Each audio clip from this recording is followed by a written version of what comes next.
الحسن بن علي بن أبي طالب سماه رسول الله صلى الله عليه وآله بهذا الاسم، وهو أول من سمي به.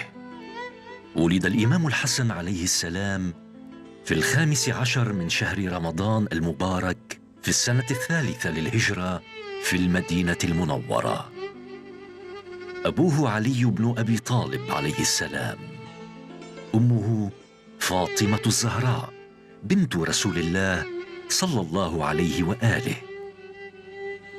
يعود نسبه إلى بني هاشم، كان يكنى بأبي محمد، ومن ألقابه التقي، الزكي، الصبط، الطيب، سيد شباب أهل الجنة.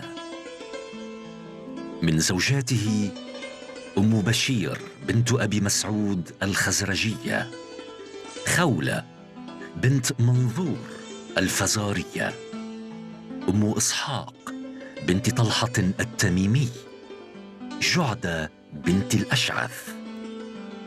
عاش من العمر 47 سنة. أقام بعد أبيه 10 سنوات. شارك الإمام الحسن عليه السلام في فتوحات أفريقيا وبلاد فارس ما بين سنة 25 و30 للهجرة، واشترك في جميع حروب أبيه علي عليه السلام. استشهد مسموما بأمر من معاوية على يد زوجته جعدة بنت الأشعث في 28 من شهر صفر في سنة 50 للهجرة في المدينة المنورة، ودفن فيها